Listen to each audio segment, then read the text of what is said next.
Hi, children. Today we're going to talk about the story of David and Saul.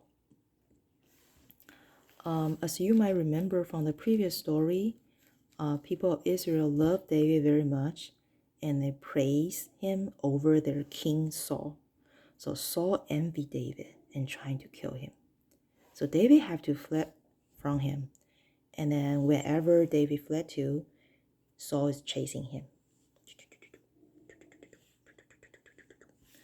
And then so you can imagine it's a very hard time for David, right? And then one time, some people reported to Saul saying David is hiding in the wilderness of Engedi. So Saul gathered 3,000 soldiers with him to go seek David. And of course, they're trying to take his life. And then when Saul arrived to the mountain in the wilderness, he suddenly have a tummy ache and then need to use restroom. But you can imagine, like, how can you find a restaurant in the wilderness, right? Fortunately, there's a cave. Oh, so Saul went into the cave to use it as a restaurant to relieve himself. But what he didn't know is David and his follower actually were hiding in the deepest part of that same cave at that time.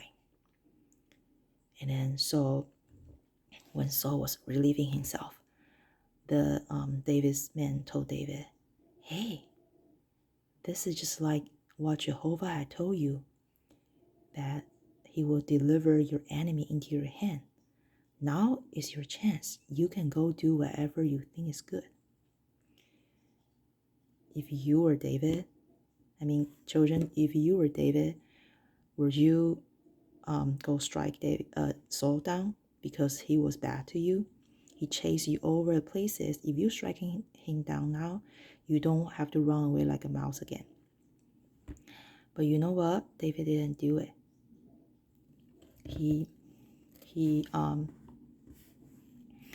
didn't strike Saul. Instead, he secretly approached Saul and then cut off a corner of his cloak. And then he went back to his men. And then you can imagine what his men would say to him. "David, how come you didn't do it?" And David told them, "Saul was anointed by Jehovah's messenger, right? He's a God-chosen king. I respect God very much, so how can I kill God's a chosen king?" So he cannot do it. Instead, he came out of the cave and calling Saul, "My Lord, the king." And then Saul turned his back, gasped, "Oh, there are people behind him from the cave." And then David said to him, "Lord, why did you believe some people's lie, saying David was going to harm you? You see the cloak, the corner of your cloak in my hand? This is the evidence that I have a chance to kill you, but I didn't." And then so David's word really touched Saul's heart.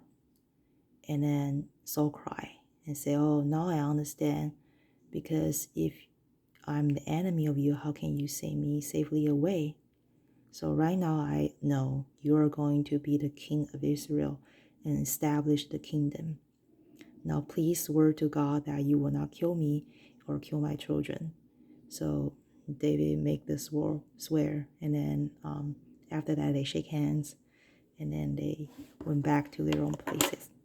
This is today's story. I hope you like it.